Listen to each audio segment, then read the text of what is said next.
For the first time in San Diego Padres history, they threw a no-hitter that I did not predict.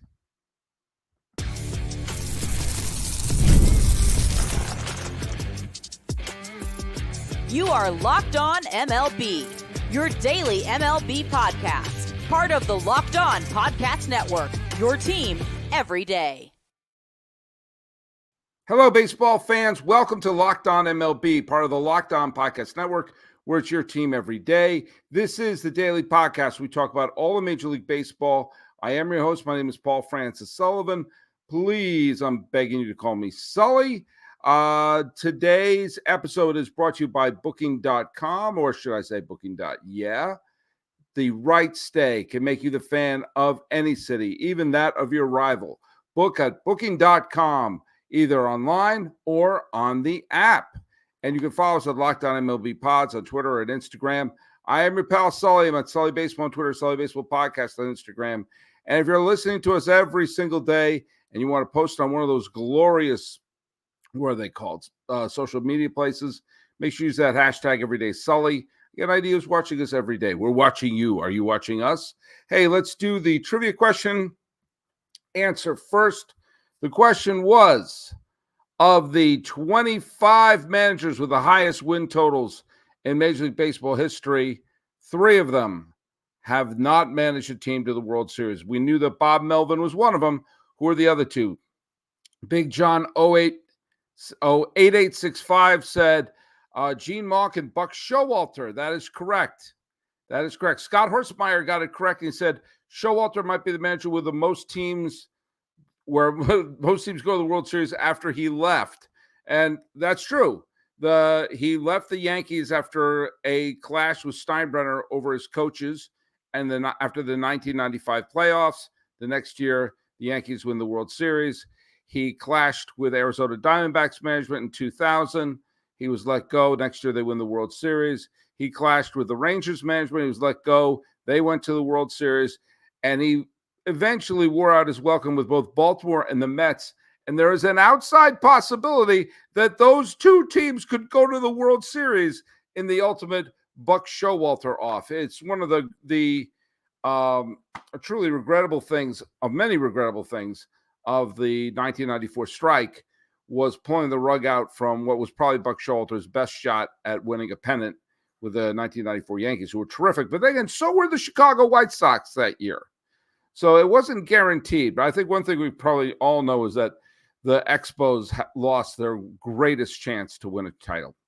We're going to talk about a team that has a chance to win a title, their first ever title, and link it to a absolute legend of the Montreal Expos. That'll be part of later this show. Also later in the show, I will admit I was wrong about the Mets. I have egg on my face about the Mets. If I'm wrong, I will admit it. I was wrong about the Ohtani gambling thing, and I was wrong about the Mets. I was not, my logic behind it wasn't wrong. I just have to tip the proverbial cap to the Mets, who did something that I didn't think they had in them. But let's talk about the player of the game, player of the day was Dylan Cease. Now, for those of you who don't understand my little teaser, that was the first time they had a no-hitter that I did not predict. One of the times I went viral on Twitter, and I'm sorry if I'm ruffling feathers, we're still calling it Twitter, was on April 9th, 2021. I posted a tweet that said, I predict that today, April 9, 2021, Joe Musgrove will throw the first no-hitter by a San Diego Padres pitcher in franchise history. And he did. And it got thousands of reposts, tens of thousands of likes. It went viral. It got written in a couple of news reports. And it was the end of a joke that I had been doing for years. And of course, when some people saw that it was not actually my clairvoyant skills, but this elaborate joke, some people got very, very mad at me. By the way, I was doing the Locked On Podcast Network at that point. So when I talked about it, was on the Locked On MLB show. The joke was this.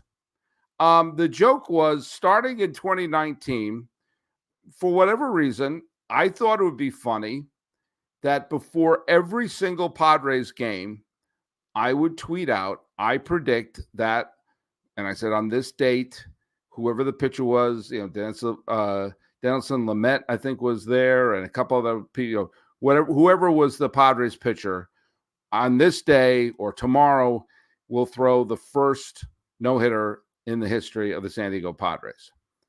And every day I would post it. And some people were annoyed that I was posting every day. Some people thought it was kind of funny. And I just said, I'm going to do this until it happens. And of course, part of it was I wanted to make a point about the power of predictions and prophecy, which is something I think is bananas. Prophecy, I think, is silly. But I wanted to do it. And I was going to do it up until someone would do it. And if Musgrove didn't do it, we would have been waiting for today, then today would have been the day. And some people really got mad when they saw I had been doing it every day. Said, "You're a fraud." I said, I never claimed to have clairvoyant powers, but I wasn't wrong. So there you go. Dylan Cease. What a pickup he's been for the San Diego Padres. He's been unbelievable. And by the way, good on the Padres for letting Dylan Cease finish the no-hitter. They had their closer warming up in the bullpen, and Tony Gwynn's son, who is the announcer for the Padres, I guess was towing the company line by saying, well, no-hitters are great, but the most important thing is the win. I guess already defending the manager. No, get the no-hitter. Energize us. What would be the point of not, if Cease, if Cease let up a hit in the ninth, and you want to pull him there, I would have no problem with that. But how many pitches did he throw? He threw 114 pitches. Sure, it's a lot of pitches, but you know what? He threw a no-hitter. Let him throw the no-hitter. Let's have some fun. And there we go. The Padres did that. They won the game. And with that, the Padres, you may not have noticed this, but the Padres have been playing what we like to call in the industry very, very good baseball. They're on a 5-game winning streak right now. And they are crawling up that wild card ladder. It seems like right now they're one of the wild card teams. Right now they have a spot, and there is an absolute log jam for really all the wild card spots. I'll get to that in just a second. But good for the Padres. Good for the Padres for showing that you could trade away Soto. You can let your Blake Snell walk away. And let Bob Melvin walk away and still put a competitive product on the field. Good on you, Padres. Oh, and by the way, good on the Rangers, too. Have you noticed something? The defending World Series champion Rangers, who a couple weeks ago were dead in the water and everyone said, okay, they're going to start trading away Scherzer and everyone else. Have you noticed they're only 2.5 games, 3 in the loss column, out of first place? Have you noticed that? They just snuck up on everyone. We're all like, oh, well, the defending champs are a one-year wonder. Whoa, 2.5 games out with about 5 days to go before the trade deadline. Maybe you don't trade everyone away, because it's not like the Astros and the Mariners have been running away with it. So, good on the Padres and good on Dylan Cease for doing really well. But also good on the Mets. And we're going to talk about this in the second segment. And I was wrong. I was wrong in terms of the results of what I said. I wasn't necessarily wrong in why I was saying it. It just was, do you know what? Sometimes it happens. Sometimes a team just plays better than you thought that they were capable of doing. And when that happens, you got to give them credit.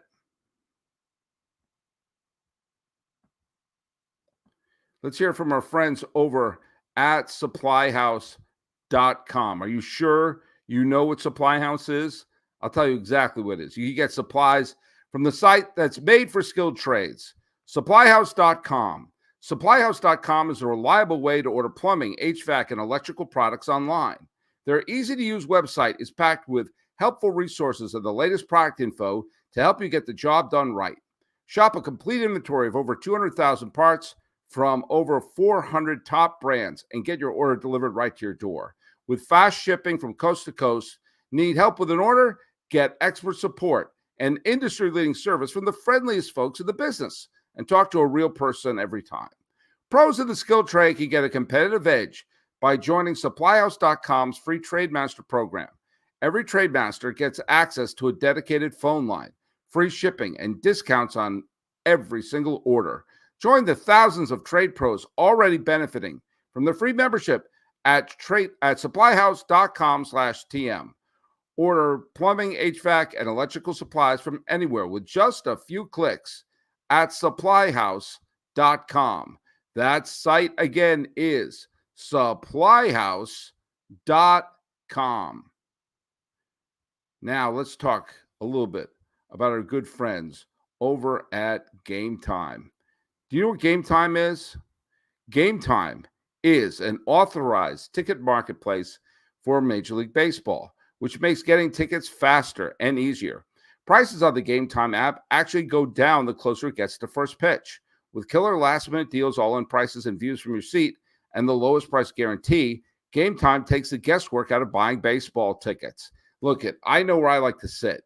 I like to sit behind home plate, in the second deck, not the top deck, not field level. I like to be behind home plate, but a little bit up the first base line. That's where I like. And so if I find a zone in a section like that, I can use a zone deal. I could save even more when I choose a section and let Gametime choose the seats. And I get a panoramic view from the seat, so I can get a look at where I'm sitting before I buy. Plus, the purchase is covered with the most flexible customer service policy in the ticketing agency. Take the guesswork out of buying baseball tickets with Gametime. Download the Gametime app, create an account, and use code LOCKEDONMLB for $20 off your first purchase. Terms apply. Again, create an account, redeem the code LOCKEDONMLB for $20 off. Download Gametime today. Last minute tickets, the lowest price. Do you know what they are? I'll tell you what they are. They are guaranteed.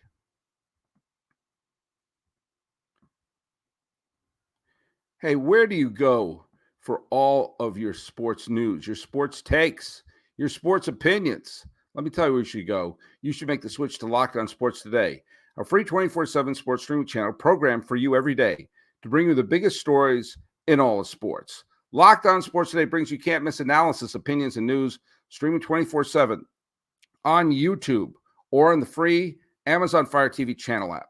Part of the Locked On Podcast Network, where it's your team every day. All right. By the way, we're doing a live stream today, so thanks for some of the people on there. Okay. Yeah, let me have it. Carlos Vargas. Hey, hello, Sully. Mets look like Cohen was right not to spend big. And Tarek Sonny says, Carlos, don't count the chickens before they hatch. Season is long. Anything can happen. Right. This is all true. But I was screaming that the Mets needed to be sellers. And the reason I thought they needed to be sellers was simple. They were a terrible team through the first 2 months. And the wild card in the National League was and still is an absolute logjam, which means it was going to be a seller's market for the teams who wanted to grab those last couple of wild card spots. Yeah, if you had tradable assets, you were going to be able to get more than you normally would. And when you looked up that at the start of June, the Mets were 11 games under 500. 11 games. And at that point, only Colorado and Miami were worse than the National League when you got to the start of June. Then they had a very good June.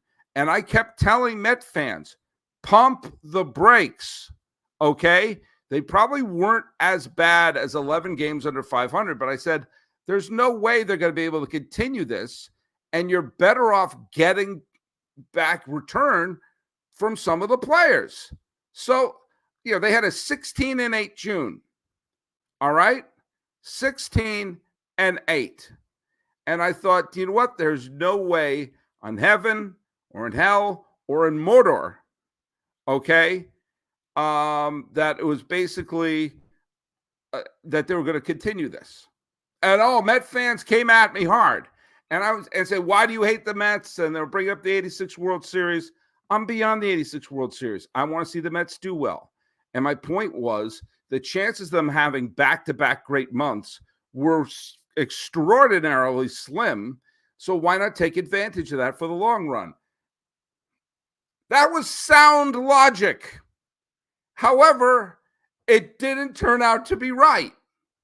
I had good reason for thinking that. I just wasn't correct. Do you see the difference? That's exactly what happened, because they're 16-8 in June, and so far in July they're 13-7. And now they're winning again tonight against Atlanta. And if that's the case, then they're going to have the best record in baseball since then. And by the way, a big reason for this has been the turnaround of Francisco Lindor. From the beginning of the year till April, Lindor was bad. He was legitimately bad. And then when he started hitting and the team started clicking, look what's going on. And he seems to be able to homer at will. He got a couple home runs in the Yankees sweep the other day. He has a 2-run home run tonight. Now, the game isn't over. Atlanta could still come back and win that. But the point is, the Mets, I have to give them all the credit in the world, because they are playing so much better than I thought they were capable of based upon the 1/3 of the season sample size that I had. And with that, take a look at what also could happen. All right, there have been some foregone conclusions that we've had in the National League race.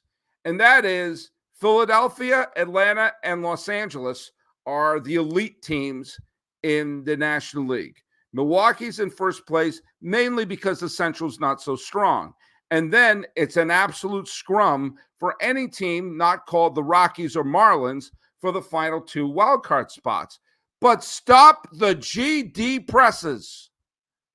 Do you realize, and you may not, that if the Mets hold on to this lead against Atlanta, they will now be tied with Atlanta in the win column and be only 1 behind in the loss column? That's right.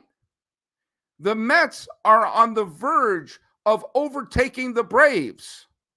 They are taking care of business. They wiped out the Yankees. Now they could wipe out the Braves. They're Michael Corleone at the baptism right now. And suddenly, OMG, my mom won't get that reference, but they are not only rising to the top of the charts with that song, which, by the way, let's give the song some credit. It's a catchy tune. I'm not saying I'm going to listen to it on the elliptical trainer, but it's a catchy tune. Good on Jose Iglesias. But with that, the Mets could pass Atlanta. And if that happens, with the way Atlanta has been playing recently and with the injuries and everything they've been having, this is in 2021 all over again. Suddenly, the Padres are playing really well. Have you noticed that? Have you noticed Pittsburgh's been playing really well? St. Louis and Arizona have been showing some ability. There's a chance the Braves may not make it to the playoffs. And not an absurd chance. If the Braves are thrown into the scrum and pulled back in the mosh pit that is the National League wildcard race, I give the Padres a better chance than the Braves as they're constituted right now. Maybe St. Louis. Arizona is talented, and Skeens is carrying the Pirates on his back. So Met fans who wanted to throw tomatoes at me, all right, I'll accept the tomatoes. My logic was sound, but it was based upon the fact that I didn't see them having back-to-back terrific months. And Terrence Durning tries to say they're catching the Braves at the right time. Fine. They're still playing the Braves. Games still count. Games still count. And by the way, the Mets seem to be catching a lot of teams at the right time, aren't they? At what point do you start saying, well, maybe they're not catching them at the right time. Maybe they're pretty good.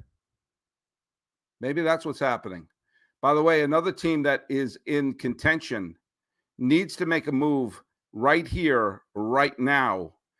And it doesn't matter what it costs them, because let's face it, they need to do something. Today's episode of Locked On MLB is brought to you by Booking.com. Booking.yeah. I mentioned this before. It was worth bringing up. I had an absolutely fantastic trip, a baseball trip earlier. It was in June. I went to Buffalo. By the way, Buffalo is a beautiful city. I'm not kidding. And I had a wonderful time in Buffalo. Saw a Bison's game. Saw some of my best friends. Then went to Syracuse, saw a Syracuse Mets game. I drove all the way to Cooperstown, and I got to spend 2 absolutely magical days at the Baseball Hall of Fame. And no matter where I went, I stayed at a place through Booking.com. Now, listen to me and listen to me good. In Buffalo, it was a great sort of regal hotel in beautiful downtown Buffalo. In Syracuse, it was a nice, safe hotel right nearby the campus. And in Cooperstown, it was a lovely inn, walking distance from the lake and the Hall of Fame. And I got them all through Booking.com. I use the app, but you can use the online site. From hotels that overlook stadiums to family-friendly resorts, Booking.com has so many choices across the U.S. for your summer travel this baseball season. The right stay can make you a fan of any U.S. city, even your rivals. Book today on Booking.com on the site or in the Booking.com app. Booking.com? Ha! More like Booking.yeah. Now, if you've been listening to this show, and I know I have, you know a little something about PrizePicks. PrizePicks is America's #1 daily fantasy sports app with over 5 million active members. PrizePicks is the easiest and most exciting way to play daily fantasy sports. Unlike other apps, on PrizePicks, it's just you against the numbers. All you do is pick more or less on 2 to 6 player stat projections and watch the winnings roll in. Get in on the daily action with your friends and become part of the PrizePicks community today. You can now win up to 100 times your money on PrizePicks with as few as 4 correct picks. You could turn $10 into $1,000. And PrizePicks is now available in more than 30 states, including Texas, Georgia, and right here in California. Download the PrizePicks app today and use code LOCKEDONMLB for a first deposit match up to $100. That's code LOCKEDONMLB on PrizePicks for a deposit match up to $100. Pick more, pick less. With PrizePicks, it's really that easy.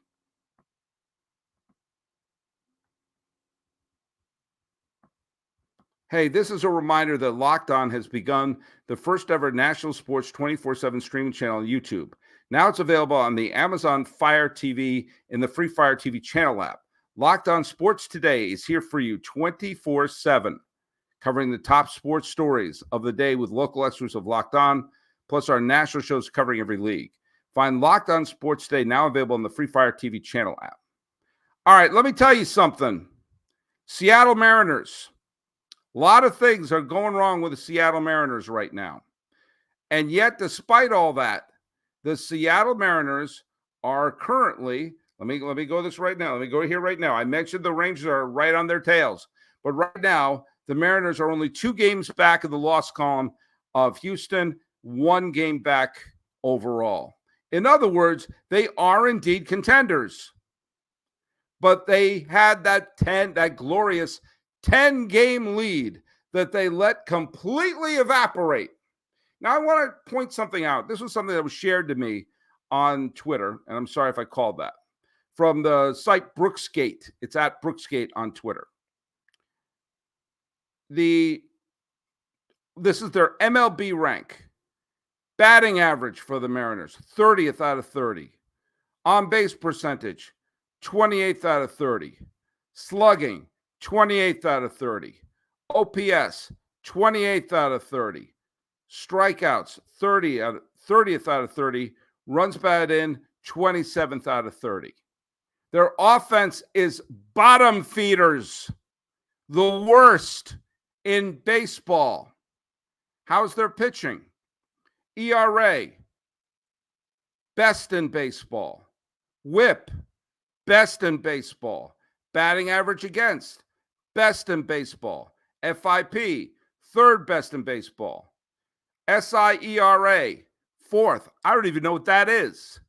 and walk to strikeout percentage, third best in baseball. In other words, they're the worst hitting team in baseball, and they're the best pitching team in baseball. Now, I want you to stop and think about that for a second. They can pitch with any team in Major League Baseball. Any team. And what have we seen has become a top quality of the teams that have won recent World Series. Pitching depth. The Mariners have that. They're one game out of a playoff spot, and they have probably the best pitching depth in baseball, certainly in their rotation. Every day they seem to have someone who's throwing 7 innings, 1 run, 2 runs, whatever. Their pitching's as good as any in the game, and their offense is totally stagnant. This is a classic example. We brought up the 2021 Braves when they lost their outfield, and they piecemealed the outfield together of Jock Peterson, Rosario, and Soler. And, of course, all three of them became postseason heroes. Rosario was the NLCS MVP. Soler was the World Series MVP. But that was a classic example of put a major leaguer in the spot and roll the dice. Well, now the Mariners, they need 3 bats. 3 bats. If they had 3 mediocre hitters, I'm not talking superstars, 3 mediocre hitters in their lineup, this would suddenly become a World Series contender. Why? Because every American League team is flawed. The Orioles can't get out of their own way. The Yankees are a joke. They'll probably make the playoffs and be absolutely falling over themselves. The Twins have talent, but since when are the Twins a powerhouse? The Astros have talent, but they've been having their own issues. As I mentioned, the Orioles have had issues. Cleveland can hit, but ironically, they can't pitch after all those years of being great pitching. There's no one super team in the American League. If the Mariners win the division, I would give them as much of a chance as anyone to go to the World Series, not because they're the best team, but they could outpitch anyone. They could shut down a lineup or 3. And the Mariners remain the only franchise to never appear in a World Series, let alone win one. Are we ever going to see the doors open for the Mariners quite like this? No. And this is a franchise that blew the prime of Edgar Martinez, blew the prime of Alex Rodriguez, blew the prime of Felix Hernandez, blew the prime of Ichiro Suzuki, blew the prime of Randy Johnson, and blew the prime of Junior. So whatever prospects they have with this opportunity, offer them up. And by the way, you notice I mentioned Junior? There's a Junior out there. Vlad. I want the Mariners to go after Vlad Jr. with everything decent and holy on this earth. I want them to be firing all cylinders to bring Vladimir Guerrero Jr. to Seattle. Bring him in. He's an all-star. He might be, combine him with Julio Rodriguez, might be that sort of nitro and glycerin. And I'm at the MLB.com site, and I'm seeing their prospect ratings. Cole Young is their top prospect. Send him to Toronto right now. Right now. Bye Cole Young. Cole Young is an infielder. Estimated time of arrival to Seattle, 2025. Do you know who's also an infielder? Colt Emerson, Felnin Celestin, Ty Pete, and Michael Arroyo. All 4 of those other names I just mentioned are also in the Mariners' top 10 prospects. Send your best prospect to Toronto right now. You got plenty of infielders. There's no way that guy's going to be playing this year. If he goes out and becomes the next Craig Biggio, fine. But you can't blow this opportunity. If adding Vladdy Guerrero means you lose your top 3 prospects, my question is, and what's the catch? You have a chance to win the American League pennant. You cannot be stagnant. You've done the hard part. The Mariners have done the hard part. They've assembled the pitching staff that could win the pennant. The Orioles are stubbing their toe. The Yankees are running around with like a chick with its head cut off. The Red Sox, the Astros, Cleveland, Seattle, they're all flawed. Houston's flawed. Every one of them. There isn't a super team. You've got the pitching. Well, some of these second basemen we have up there, to hell with them. Send them to Toronto. You can always draft another shortstop, and you've got a pile of them in your system. Send your best prospects. Bring Junior there. Ignite this offense. Overtake a team that you're practically tied with right now anyway, and roll the dice with your best shot to win the first pennant since ever. It's not that hard, folks. It's not that hard. All right, let's wrap up. Who else has said some comments here? Who else thinks Space Magic Storm said that would be an awesome move? Yeah, there you go. Terrence Stern says, let's do a Finkelstein crossover. That means Locked On Mets. There you go. Bellinger, Happ, Horner are on the market. Good starting pitcher tie-on. Yeah, Mariners trade for Bellinger, Happ, and Vlad Guerrero. If it means trading all 10 of your 10 best prospects, what's the catch? All right, games are going on. I'm going to catch them on. I'm going to be doing a Locked On A's episode today as well. Mason Miller broke his hand. Yikes. Broke his own hands. Bow! Oakland A's baseball. Catch it. All right.